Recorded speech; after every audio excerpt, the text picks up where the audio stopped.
Welcome back. We have a Giants season preview with my guy, Christy Entertainah. How you doing, buddy? I'm doing good, man. Glad to be doing this again. We did this last year. We kind of recapped all the games, and most of the weeks it was torture, but actually we had a nice four-game winning streak, and hopefully this is a much more fun season. Obviously, March and April we were thinking it was going to be with all the excessive spending and free agency, and obviously you think growth with year two and Joe Judge, and obviously now with the season getting closer, you're starting to get more and more nervous because there's a lot on the line this year. But I'm excited to talk some New York Giants football with you, Mike. How you been? Good, good. That's kind of how it goes, right? Like once the signings were made, I had this like weird confidence, like we might be a 10-win team. And then you see the preseason and it's like, all right, I got to dial it back a little bit because the offensive line still looks pretty bad. And that's the first thing I actually wanted to talk to you about. So we got some news today from Zach Rosenblatt, I believe, that according to the unofficial depth chart, Nate Solder is the Giants starting right tackle, which is not what any of us believed. It's not what Gettleman told us in the offseason. What's your opinion about that? Because a lot of fans have strong opinions about it. For this year's team, I don't know if it's like – here's my take. For this year's team, I don't know if it makes the offensive line worse. Like, I think Nate Solder could step in – this is just my opinion – and at least be like what Fleming was last year and hopefully a little bit better. Like, I think he could be a serviceable right tackle. I think Fleming got a lot more slack that he deserved last year. He was definitely not great. He was bad. He was mediocre. And I think that Solder at a bare minimum, and maybe he could be an average right tackle. So for this year's team, it's probably what I was expecting from Matt Parrott. But what this year was about, according to Dave Gettleman, and what we thought as fans, was having Matt Parrott and Andrew Thomas grow and continue to grow as offensive linemen. And it is what it is. It's training camp, and Nate Solder clearly won the job. Like, I'm going to trust Joe Judge in his evaluation and Rob Sale in his evaluation. But as a fan, especially a fan like me who was pounding the pavement for the New York Giants to really address that offensive line as soon as possible in the draft, it's discouraging to hear that a guy that you think could take a major step up this year on the right side with Matt Parrott couldn't beat out Nate Solder. And I really think in my heart, Mike, if they were even close, Matt Parrott wins the starting job. Mm-hmm. The fact that Nate Solder is the opening day starting right tackle leads me to believe that he severely outperform Matt Parrott. And maybe Matt Parrott will get shuffled into the starting lineup as the season progresses. And, we'll see. I don't want to completely go crazy about it, but it's not what I expected 2 months ago. Let's put it that way. Yeah, actually, I was thinking this right as you were talking. Do you think, like, I'm trying to just think of why they would do this, that maybe because of Nate Solder's experience, they're going to start him the first two games against very tough pass rushes and then kind of transition to Matt Parrott week 3? Is that possible in your mind, or are you saying, like, it's probably just they're playing the best? No, I actually don't think that's a crazy idea, and that's why I don't want to, like, overreact. Yeah. Because, like you just said, we're going up against arguably the two best pass rushers in football. I mean, definitely Washington. Mm-hmm. And after that, it lightens up a little bit, right? With Dallas week 5 and the Falcons week 3 and I think the Saints week 4. Yeah. So you're not facing as formidable as opponent. So that may make sense. If they feel like Solder is much more advanced at this point, they may say, listen, we're going to get paired in there. But the first 2 weeks, we got to make sure Daniel Jones doesn't get completely killed. Right, And maybe that's the line of thinking. And that's why I'm not going to go over the top crazy about it. But as a fan, you wanted to see Parrott in the opening day lineup. Yeah, I'm not like this is not the nail in the coffin for Matt Parrott's career in my mind. And I was a Matt Parrott fan when he was drafted, so it's kind of a shame to see this. And I do agree with you. If they were close in their coaches' minds, I do think they would have sided with Parrott. But like, I guess Nate Solder either had a tremendous camp or Matt Parrott's just having a very underwhelming camp. So it's disappointing regardless, but I do hope he gets in there at some point because I do have high expectations for the kid. But unfortunately, we will not probably see it the first week or two. But as for the rest of the offensive line, when you look at the websites that rank the offensive lines, the Giants are either 30, 31, 32. I guess it's warranted because of how they were last year, and they didn't really add anybody. They lost Kevin Zeitler. So, considering this is a season preview type video, what are your offensive line expectations? Because I think we were talking about we have to be at least a bit below average. That's kind of like, I don't want to say it's the ceiling because that's tough to say, but like they can't be awful or they else. Can't be 30. Right. They can't be awful. Yeah. Daniel Jones, I think, has been sacked 83 times in 26 starts. That's bad. Mm-hmm. It's tough for me to say what my expectations are because, like you said, we lost Zeitler. So just on paper, you say to yourself, well, how are they going to be better? They lost the guy that you figured was going to be the guy that you trusted the most. I think what the Giants are hoping for and what we have to hope for as fans is, one, the weapons that we added on the outside with Golladay, adding Tony, getting Saquon Barkley back makes the offense less predictable, which assists the offensive line, right? Mm-hmm. That's it starts there for me. And then two, these young offensive linemen grow. And you can't, it's hard to predict growth because Thomas has only been in the league for a year. And I know everybody's flipping out after the preseason game. And Will Hernandez, who knows? He looked encouraging in the preseason with all the weight loss. He definitely looked like a different player. So it's tough for me to say it, because Thomas and Parrott and Lemieux and these guys are in their second year, and it's possible for guys in year two to take a huge jump. And that's obviously what the Giants were banking on. But what I will say, Mike, is if we're not around 2021, I'm not even asking for top 15. You meet 2021 with the weapons we have, and I think Daniel Jones could orchestrate a good offense this year, at least league average, which should be enough with the defense that we have to win 9 or 10 football games, which I think should be the goal going into the year. But that's the biggest question going into the year is this Giants offensive line, and I do think they'll get off to a sluggish start, and you have to hope that they're able to get it going, much quicker than they did last year. Yeah, I can't deal with these 1-5, 1-7 starts anymore. They got to do something here. And I do think the first 2 weeks are actually very important. But back to the offensive line, I mean, it's so much youth and inexperience. I mean, it's so much projecting. Like, you're not going to sit here and look at these names and be like, oh, yeah, that guy's an established player. That guy's an established player. You're just projecting and hoping that Andrew Thomas is great and that Matt Parrott will come on in year 2 and that Will Hernandez finds himself in year 4.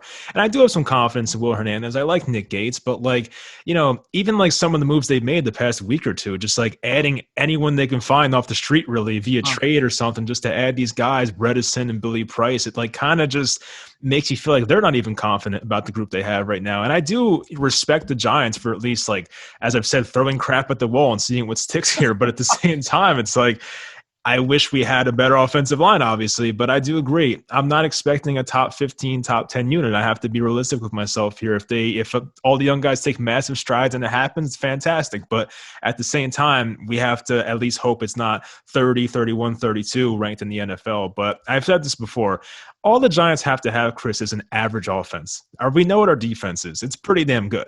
Just have an average offense, and this could be a 9 or 10 win team. But I don't know if the offense is going to be average, which is why I am sitting here concerned right now about what we're going to see here in the coming months. Because from what we saw from Jason Garrett last year, the offensive line and not adding people there, why should we as Giant fans sit here and be confident that the offense is going to be much better? I think cautiously optimistic is the way you should be going into the season if you're a Giants fan. And based off the last 3 years and based off of what we've seen so far in the preseason with the offensive line, the scrambling for guys late in the process, what I will say a little bit in defense of the Giants, one, Zach Fulton retired, which obviously I didn't think they expected going into the year, and they were kind of banking on him for depth. And then obviously Looney retired as soon as we got him.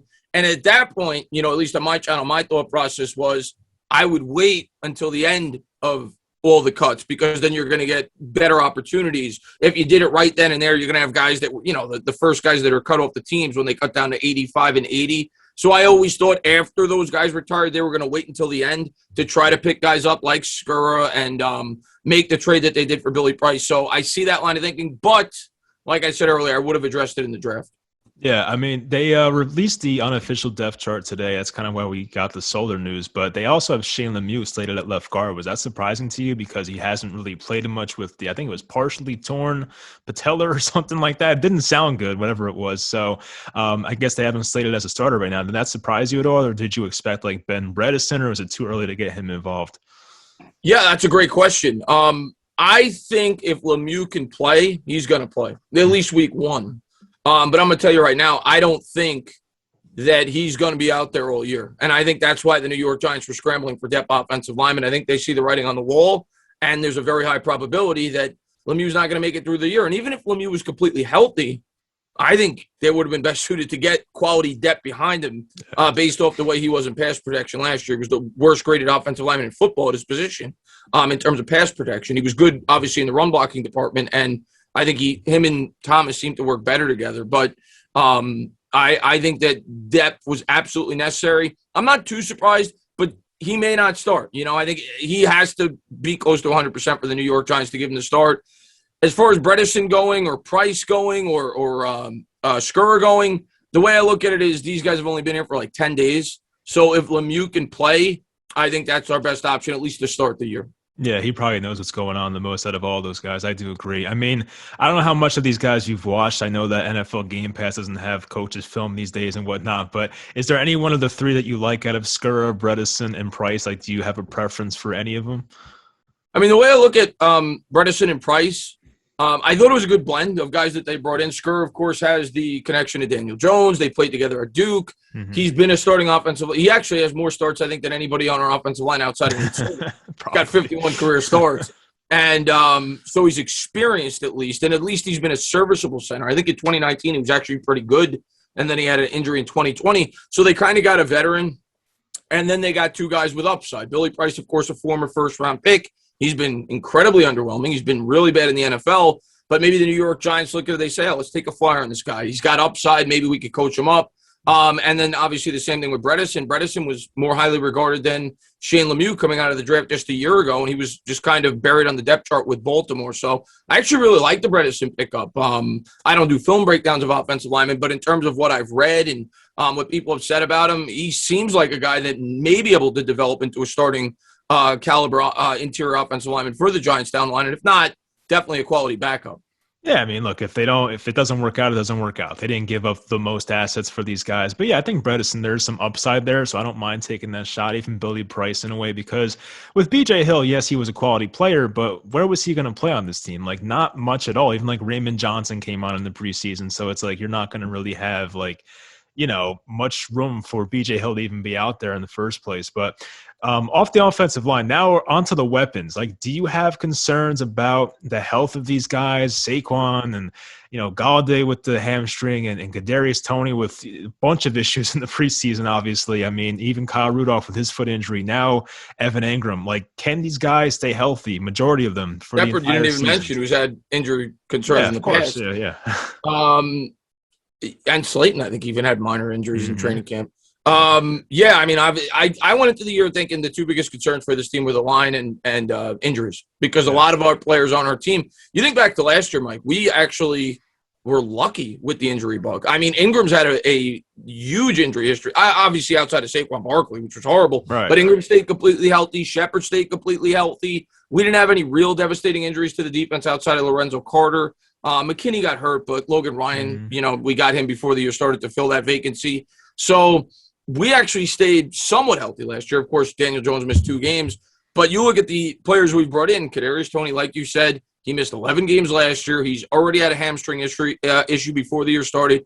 Barkley, I do think is 100%, but you always worry that he could have enough. He's missed time each of the last 2 years, coming off a very serious injury. And I think it's going to be more the mental aspect than the physical aspect at this point that I'm worrying about with Barkley. I do think he'll be 100%, but in the back of your head, you're always worried, is this going to pop up again? So, yeah, I think that's a major concern. In terms of our talent, I think it's a huge upgrade at the skill positions. I don't even think it's a debate.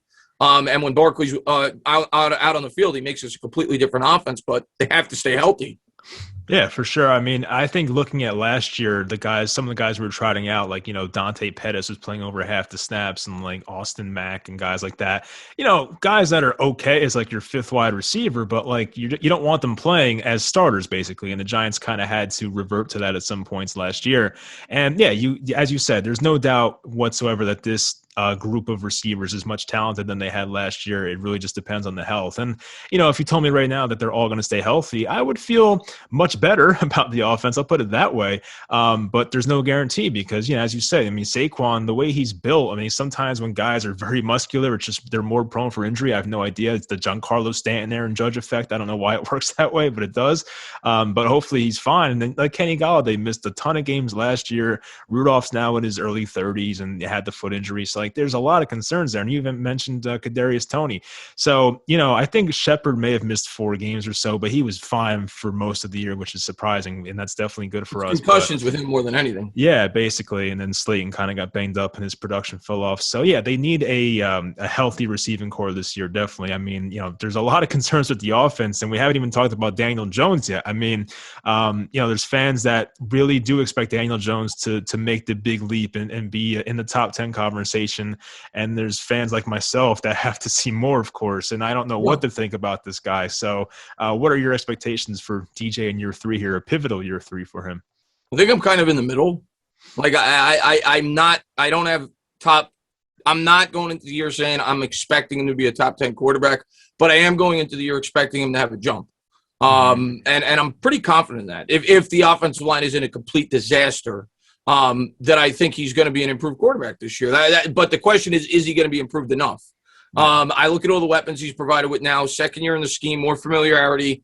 With Barkley in the lineup, I do think he's an improved quarterback. So I do think Jones is fully capable of having a top, 15, 16 quarterback in the league this year. I do think that's very possible if the offensive line could block. I do think he's got some talent. We've talked about Jones a lot in the past. I hear some people say Josh Allen. I think that's just ridiculous. He just doesn't have that upside. I love Josh Allen. Okay, Josh Allen, to me, he may be the most talented quarterback in football in terms of just raw physical attributes. Like, top that's three how special, for sure. Yeah, that's just how special he is. Can Daniel Jones be a back-end top 10 quarterback eventually? I think he could. I think some things have to come together, but could he be a Ryan Tannehill? I see no reason why he couldn't if things come together and we build a proper team around him. But this is going to be a big year for Daniel Jones. It's I hate to put the up or shut up because I don't think it needs to be a finished product, but I think it needs to be an improved product. And I think he needs to, like Mayfield, year 3. Like Mayfield, if you're a Browns fan, you're probably not completely sold on him, but you know he's trending in the right direction. I think you have to have that feeling at the end of this year with Daniel Jones for the Giants. Oh, yeah. I mean, if the Giants had a season like the Browns, I would say, sure, bring him back year 4. Well, of course. Yeah. What was I going to say about Jones? But yeah, like when he was drafted, the thing about Jones that I wasn't a fan of was like kind of the low ceiling thing and like how he couldn't really carry a team.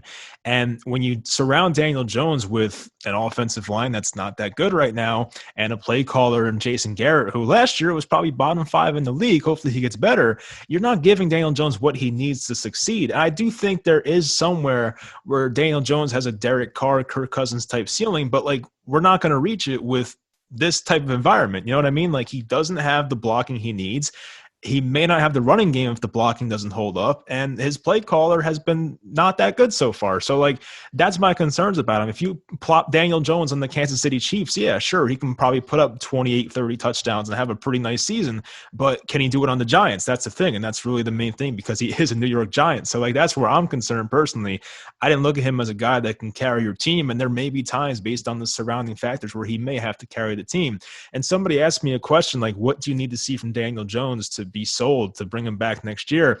And I said, I just want to see him like put the team on his back sometimes. We saw that in his rookie year, first game against Tampa, the Chase Young Bowl when he had the 5 touchdowns and then the overtime win. There were games where he put the team on his back. Wasn't against the best defenses, granted, but still he did it. And last year we had 11 touchdowns all season and like 14 games or something. So like you have to see more. And I do think a lot of it's Jason Garrett, unfortunately. I don't want to, make it sound like the Giants are doing Daniel Jones wrong, but like they're not doing the guy many favors either.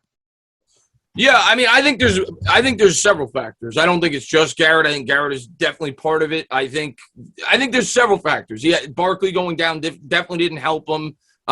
Just being in a new scheme in general definitely didn't help him. Garrett didn't call the most innovative playbook. Garrett also didn't have the much help.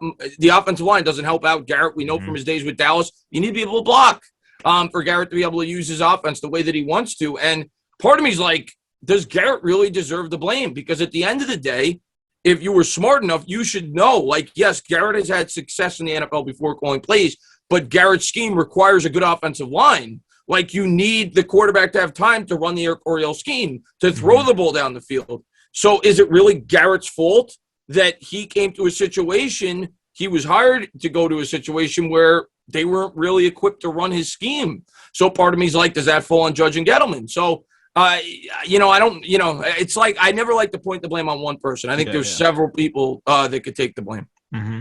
Yeah, I mean, like, I think every single fan that's going to watch this video, me and you included, is like, Daniel Jones has to go deep. That's the thing we know he has to do. And, like, can they do it is the question. Can you sit in the pocket for 3 or 4 seconds with an offensive line like this? I don't know. That's why they have to have these, 5 or 6 yards per completion type throws for Daniel Jones because, like, they just can't block enough to have Darius Slayton. It's discouraging, man. It's discouraging. Like, it sucks that it has to be that way, but, like, it just goes back to not building the offensive line. But I mean, that's pretty much it. But I guess we'll get on to a better topic now, the defense. I mean, Yes. this is a unit that definitely surprised the hell out of us last year. I think last year at this point, a lot of fans, myself included, I don't know if you felt this way, expected more from the offense. And then the defense was the concern. Now it's the complete opposite, where it's like, hey, we have a good and maybe by year's end it'll be hopefully just the offense surprise and the defense stays status quo. Yeah, we just need them both to get there. But yeah, I mean they added some guys, of course. Adoree Jackson. I'm trying to look at the list now. I think Oshie Zimenez may have a good year in year 3. Heard some good things about him.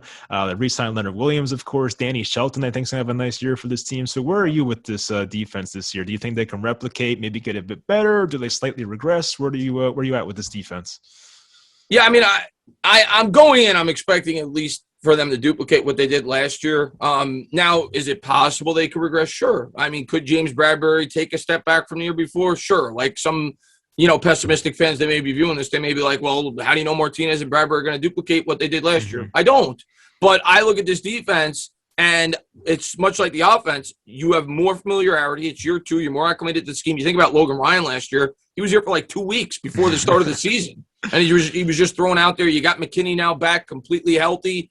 I do think the Azeez Ojulari pick could help. I don't think he's going to have as big of an impact as some Giants fans may think. I think it's going to be kind of, he's going to get out there, but I think they're going to, shuffle through their edge rushers. I don't think there's going to be one dominant edge rusher outside of Carter, who I think does fit this scheme very well. I think he's going to get a lot of snaps, like you said with Zimenez. But to me, the biggest key to this defense last year, and I think we talked about it a lot all the time, was the lack of coverage on the other side of the field. Right. Opposite Bradberry, it kind of handcuffed the Giants, right? We couldn't blitz as much as I think Patrick Graham wanted to because you couldn't trust Isaac Yiadom on the other side.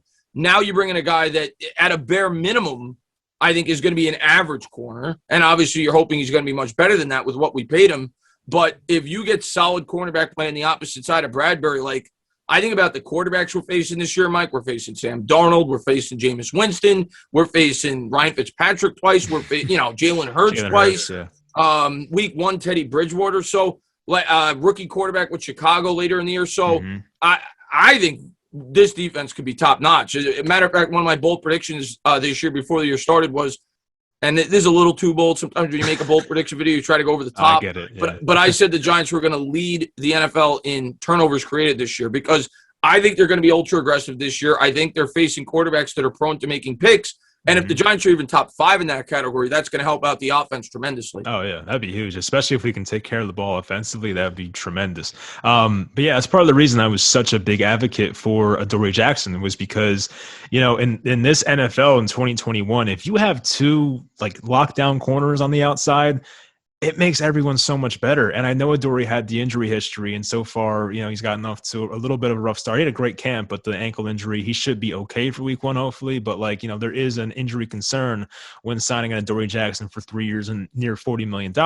But I do realize that if this guy can play the way he did the first couple years of his career, this Giants defense is going to be better than it was because you're going to get a lot more coverage sacks. You can just lock down the outside receivers. Like we play some very good receivers too this year. Even week 1, Denver has a ton of guys: Jerry Jeudy and Cortland Sutton and KJ Hamler, Noah Fant. They got all these guys. So Cowboys twice. Cowboys exactly. Even Washington upgraded. So there's a lot of really good receiving cores we're going to play this year. And I think signing Adoree Jackson, if he's healthy, of course, is going to be huge for this defense. And you did mention Ojulari. I'm definitely one of those guys. I think he's going to have 7 sacks this year. I have a you're that high on him this year. Because honestly, who's going to play over him? Do they feel that great about Zimenez? I mean, I think Carr's going to play, but someone has to be opposite of him. It's probably Zimenez or Ojulari. Maybe Zimenez starts the year, but if he somewhat disappoints, that's going to open the door for Ojulari to play, and I feel like he's NFL ready. So I could see 6 or 7 sacks. I just don't want to set the bar too high. Yeah, because I think some fans going into the year like, oh, defensive rookie. I don't want to set the bar too high.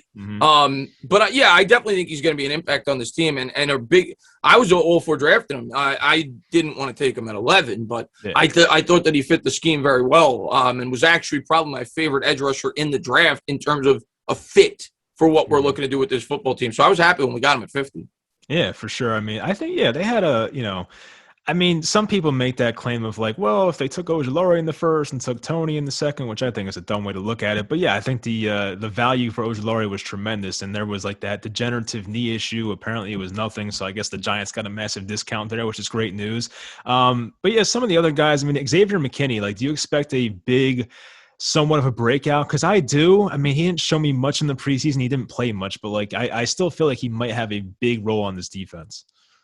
Yeah, it's tough. I don't think he's. I think obviously the two starters, and they're going to have a ton of three safety sets, so he's going to get out there. But I think Peppers and Ryan will be the guys that get the most snaps. But I think McKinney will get out there probably if I had to guess. And it's all matchup dependent, depending on the teams that you face. Like week one, who maybe he's not out there quite as much because they probably don't expect Denver to throw the ball a ton. Yeah. But when you're going up against a team that's going to throw the ball a lot, he'll be out there more. But he's going to get his fair share of snaps. And he's a guy that fits this scheme beautifully. That's why we brought him in. His ties to Alabama. Yeah, he could do multiple things. A very smart player was the book on him when we drafted him. So I'm excited to see McKinney out there this year. I don't want to go as far to say that I think he's going to have like a huge jump just because I don't know if he's going to get the snap count to be able to do that. But I do think he's definitely going to have an impact on this defense. Yeah, I agree with you for sure.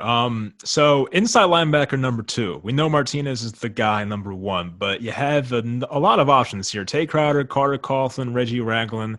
Maybe you put Jabril Peppers there at some points as well. Who do you think starts the year next to Blake Martinez week 1? In the base, and again, I think they're gonna. It's gonna be dependent on the type of team they're playing, the down that it is. Because Ragland's more of your run defender type linebacker. So if it's like a third and short, maybe he's in there, things like that, or if you're going up against a run heavy team. But I think Crowder's going to be the guy, if I had to guess, that'll get the most snaps out of those secondary options. Carter Coughlin's going to play, but again, I don't want to go too crazy with him. I know he's a fan favorite, looked good in the preseason games. It was against second and third teamers. He's never really played the middle linebacker position before. But I do think they're going to use him because he could do a lot of things. You could rush him off the edge. He showed that he could play pretty well in the middle. But if I had to guess, I think Crowder, at least to start the year, gets the most snaps out of those guys. Right. I've been saying all offseason, I've been predicting Reggie Ragland, so I'm going to go against you there and go Ragland. But I am interested to see who plays more. I could see against like an athletic team like the Broncos, you put Tay Crowder out there more. It would not shock me whatsoever. But I am interested to see how they do it. But the defensive line, we don't really have issues with, honestly. I'm looking at it right now. Dexter Lawrence is great. Austin Johnson, I mean, don't know what to expect. Danny Shelton, I feel good about. Leonard Williams. I mean, this is a group that I think we should feel confident about, especially Leonard Williams. Like, I know regression's real. I don't expect Leonard Williams to have 11 and a half sacks again. I think he might get, 7 or 8 this year, but like still, it's going to be a good season. But how do you feel about the defensive line overall? Yeah, as far as Leo goes, Leo's great. Leo fits the scheme very well. I know that we had paid him more than most people wanted to pay him, but I think he fits the scheme very well. I thought, as soon as we brought in Patrick Graham and I learned about his scheme, he was one of the players I was most excited about. People asked me during the offseason, because you remember going into last year, a lot of Giants fans were down on Leo. They hated the trade for trading for him. Yeah, well, yeah. But I said he was going to be the breakout player last year on last year's defense. I thought him and I thought Carter. Unfortunately, we didn't get to see Carter that long because he got hurt. But I love Leonard Williams in this scheme, especially. You could do so many different things. It's very hard, in my opinion, at least, to measure Leonard Williams just off of sacks. Because if you look at the year before, I think he led all interior defensive linemen in quarterback hits, but he only had 1 sack all year. His job, he could have 5 sacks and have a great year, in my opinion. Like, his job is to create interior pressure and potentially give sack opportunities for people on the outside. But like you said, the group as a whole, I think Dexter Lawrence is only going to get better. Leonard Williams is really good. Austin Johnson, we'll see. They gave him a raise, which I thought was a little weird before the year started. But he does have ties to Coach Spence and with Penn State, and maybe they really do feel like he fits the scheme. So, yeah, as a whole, I think our defensive line is really good. So I'm really not worried about many of our positional groups. I know the edge rusher, but I think we create pressure through scheme. Yeah, the thing I like about our defensive line is they're so good against the run that, like, you're not going to have to rely on your linebackers to play so far up. Like, you're going to have to, you can let them kind of play back and kind of play the pass more and just let the 3 guys up front take care of the run. Like, I feel like that's going to help this defense a lot too. So the Giants' win total this year is 7, according to Vegas and whoever makes the projections and whatnot. Even as pessimistic as I am, I think that's kind of low. I did project them for 8 wins. I could see 9 wins for sure. I feel like you feel the same way. I'm sure you would bet the over for 7, right?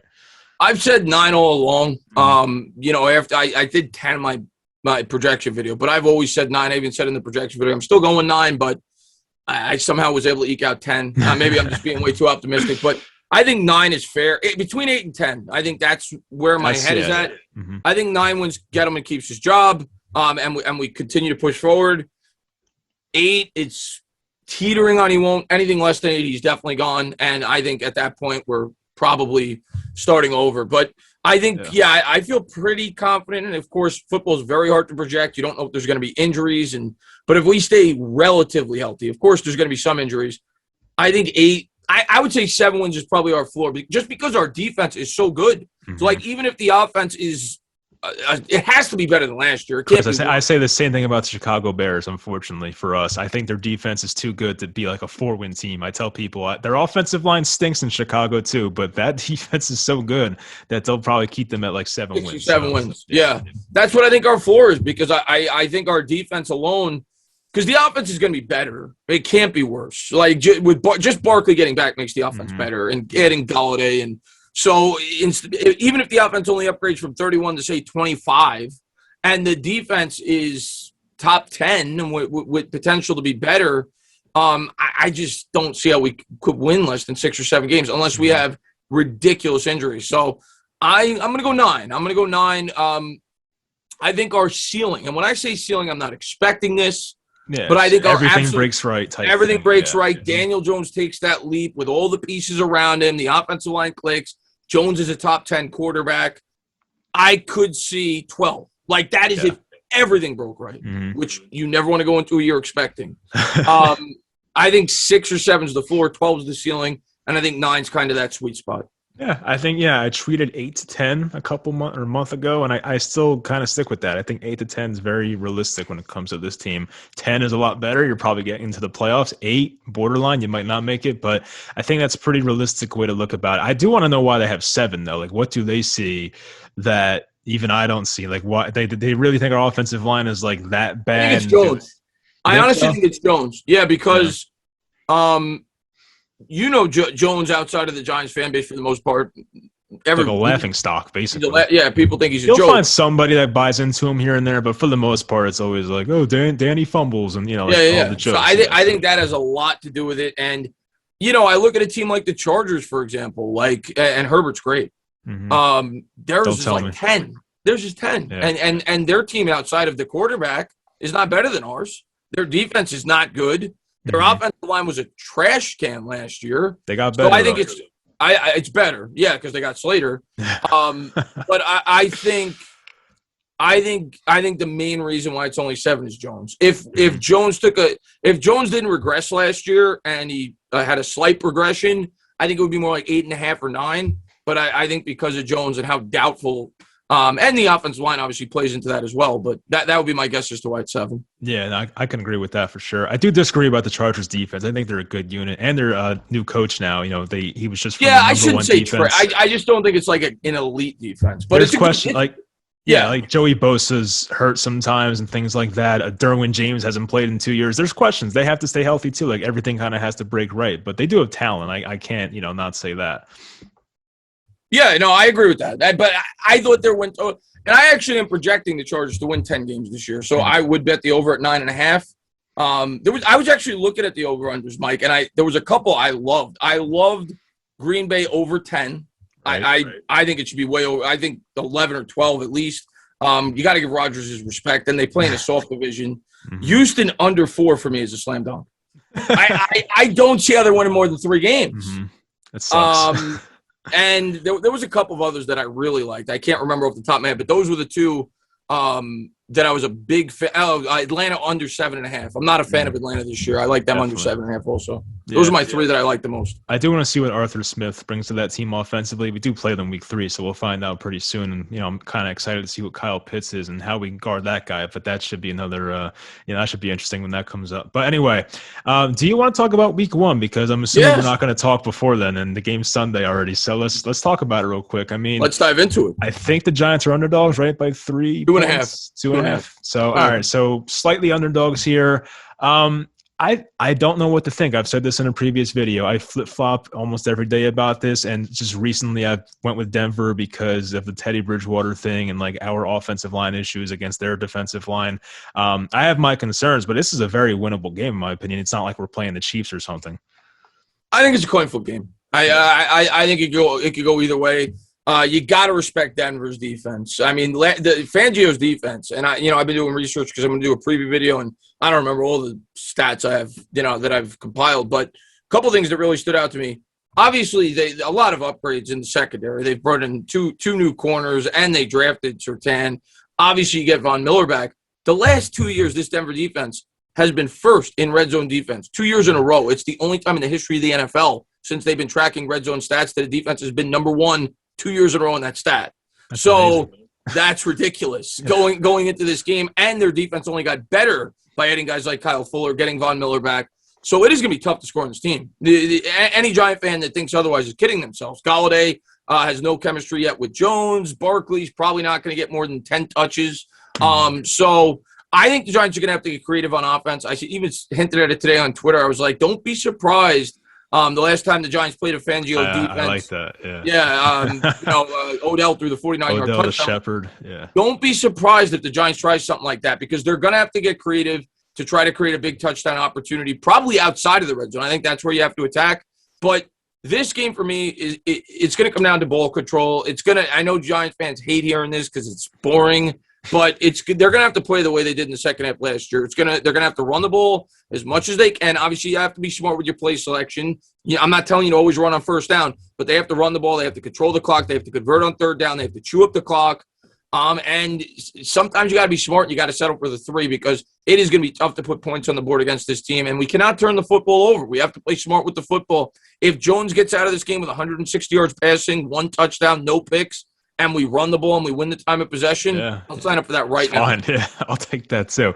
But yeah, the thing about Denver's defense, and I do respect Vic Fangio a lot in his defensive scheme, how they had no Von Miller last year, basically no Jarrell Casey, who they traded for, no like AJ Bouye, and they still found a way to be a good defense. Like they were literally playing guys off the street in their secondary at one point last year, and they still found a way to, once as you said, like the number 1 red zone defense. So I don't take them lightly at all defensively. And, I don't want this to be like the 49ers game last year where we get our doors blown off. I do think it's going to be like a closer, trying to think of what the score would be, like a 20-16 type game. I might have Denver winning in that fashion, but like if we can screw over like 17 against them, I'd feel pretty good about it. I can't go in there expecting 35 points, as you said, but like if we can put up around 20 points on this Denver defense, like that's something to build off of. So I'd be pretty excited about that, honestly. I think if we score 20 points, we'll win because I look on the other side of the ball for Denver. And as much as we're concerned about our offense going against their defense, I think it's the same thing. Bridgewater Bridgewater to me is one of the most overrated quarterbacks. And I don't know how you feel about him. A lot of people seem to be higher on him than me. The guy's career high is 15 touchdown passes. The guy does not strike fear into my heart. I think his average air yards per attempt was like the 5th lowest in football last year. He's going to check it down. I'm not worried about him. He's not going to make – now, Locke, I get what you were saying earlier. Locke's more prone to making mistakes, which in a game like this, that's probably what's going to win the game, the team that makes less mistakes. So I completely understand the Broncos' line of thinking going with Bridgewater because of their defense, and you don't want your quarterback to lose you the game. That's essentially what you're asking Bridgewater to do. If the Giants can win up at the point of attack, offensively running the ball, and stop the run against Denver, I think they'll win the game. And I think they have a better chance than some people may think at doing that. Last year, Denver was the worst team in football in terms of stuff rate offensively. Their run blocking was atrocious. Their pass blocking was pretty solid. And on the other side, we know if there is a strength to our offensive line, which is hard to say, our run blocking is pretty solid. So if we can run the ball effectively, control the clock, I think we got a good chance to win. I think it's a coin flip game. I'm going to go with the Giants simply because I'm a Giants fan, if I'm being honest. But no, realistically speaking, Denver's traveling across the country. I think that plays at least a minor factor. The other thing I want to say, Bridgewater, it's his first year in this scheme. He's never really played with these receivers, and he also didn't get a full preseason with these receivers because him and Drew Lock were kind of in a battle. Yeah. So he may still be working through some chemistry issues as well. So I think we have a pretty good chance to win this game. I'm going to go with the Giants. I'll go like 17-14. I think it's going to be really just low an scoring. Ugly game. Yeah, ugly win somehow. Ugly game. I was going to say, didn't Bridgewater play for Shermer in Minnesota or no? They might have played like a year or two together. So he might have some familiarity. Yeah, no, good call. He did. You're probably right. I'm excited for the Pat Shermer, come back to MetLife. That's a good story. Fans in the building. It's going to be fun. Yeah, I don't, it's going to be a fun game. Like I don't expect this to be over at halftime. I do expect a full 4 quarters of fun here, but it's going to be tough to start off 2-0. I think people sometimes expect that because we look at Washington and we're like, well, we own them the past couple of years, but you still got to play the games, and they made some improvements themselves. And I kind of fear that they might start 0-2 because the defenses they play are so damn good, and our offense is just, they haven't been on the same page. Guys are out and have no chemistry in our offensive line. I have my concerns about it. I think they at least have to go 1-1 these first 2, or else crap. And I think they could, but I agree with you. It's that I think 1-1 is the most likely outcome out of the first 2 games. I think. Yeah, I think that if you ask me what's most likely 2-0, 0-2, or 1-1, I would say 1-1. Yeah. I think we can find a way because just as worried as we are about our offense, they should be too. I mean, Fitzpatrick's never played with those guys. Bridgewater's never played with his guys. It's not like those guys are world beaters.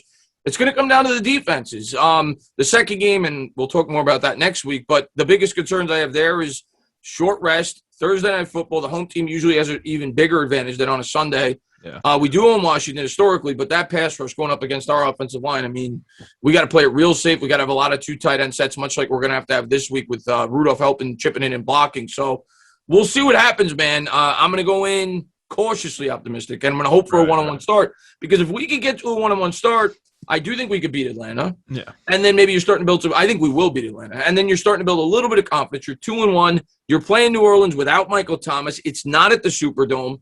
Maybe you could find a way to win that game, even though I definitely respect New Orleans, I think more so than a lot of other people this year. And then Dallas, who knows? I mean, their defense isn't very good. So, like you said, though, we have to get off to a 1-1 start, preferably a 1-0 start. We've only won the opening game once over the last 10 years, and that was 2016. So, got to get off on the right foot. And it's a somewhat winnable game, something that we really haven't had to open up a season in a long time. Yeah, I wish we started with Las Vegas Raiders. I wish we started with them. That's probably our easiest game. Yeah, right. I was going to say, I hope, if we don't beat them, Chris, I'm going to have a lot of problems with this team because that's a game you got to get right there. I mean, they're also projected 7 wins as well. So, but I would feel better about this game if Saquon was fully healthy. If we're giving him 10 touches, it's do I really want to have Devontae Booker run 12, 15 times in this game? That's the thing I'm concerned about. But if you told me Saquon was getting 20 carries, then I'd feel better about it. But I don't know what type of workload he's going to get. They're obviously not going to tell us. You kind of just have to project. And Joe Judge is training Saquon not to say anything about it from what he said. He's like, I'm just taking it day by day as every interview. So, I just want to know how involved he'll be. But I guess we'll find out when week 1 comes around. What do you think is the offensively speaking? What do you think? If you're the coordinator in this game, what's your game plan? How do you attack this? Outside of just the basic, just running the ball, how do you attack this defense? You're putting me on the spot. I'll tell you mine, and then you have time to think. Mm-hmm. If I'm the Giants, I'm using Daniel Jones's legs. I'm going to try to create some big plays with Daniel Jones's legs. I'm not saying I'm going to do it 10 times, but I'm going to pick my spots. And I think that might be our best weapon in this game when you factor in how strong their secondary play is. I thought Ingram was going to be an integral part of the offensive game plan too, being that I think we need to attack the middle of the field. He's probably not going to play. Tony, and I don't know if he's healthy, I could see being a factor in this game as well, maybe out of the backfield. Like I said, trick play, short routes over the middle. I think on the outside, it's going to be tough. It's going to be tough sledding. I think they have to get creative with the RPOs with Daniel Jones and trying to work the middle of the field. I think that's how you have to attack Denver. Yeah, I mean, you talk about their defense. They have two really good safeties. I know Kareem Jackson's like 33 at this point. He's still playing very well. You have Justin Simmons playing very well at safety, of course. Then you have Kyle Fuller, and then you have Sertan. And it's like, can you really attack these guys deep? Is that where you want to beat these guys? And I think you have a point there. Like, I would use some RPO Daniel Jones and some read option stuff and see if you can get one of the outside linebackers in Miller or Chubb to kind of like, overcommit because I'm sure they're hungry for a sack, get them to overcommit and just like, take off with the ball or something like, and kind of get Daniel Jones on the move. Don't like totally rely on your offensive line. Let's do some rollouts and things like that. Just dump it off to the tight end. And I do agree. I think if Engram was here, he would have been a pretty big part of this game, but now you kind of have to rely on Kyle Rudolph to do that. Even their slot corner, Bryce Callahan's a really good player. So like how involved can the slot guy be? Like one of those, you have to attack one of those corners. You can't just not pass the ball all game. You know what I mean? So like they have to pick their guy and they may attack Callahan in the slot, whether that's with Shepard or Tony. If Tony is going to have a big game, I hope it's week 1 this year, because that would kind of be a big sigh of relief for all of us, because I'm sure a lot of fans, myself included, are kind of worried about Tony and how he's not really been available so far. So if he comes out in week 1 and puts up 80 yards and a touchdown, that would be fantastic. So, you got to attack them somewhere. It may be the slot because, the outside guys are tremendous. The safeties are tremendous. So I would say that, get Daniel Jones in the move. You have to use his legs. You touched on it. You have to. There's no way you can go into this game and just like not use Daniel Jones. He's not injured this year. You can't use that excuse this time. So they have to use that to their advantage. And I guess, there's a way they can hopefully put up around 20 points once again. Yeah, and I think punt coverage is going to be vital in this game too. Mm-hmm. You got to pin them deep, in my opinion. Like, obviously, you always want to say that, but especially in a game like this with these two strong defenses, you really got to do a good job of pinning them inside. You know what it is, Chris? Revenge game. Riley Dixon. How about that? Good call.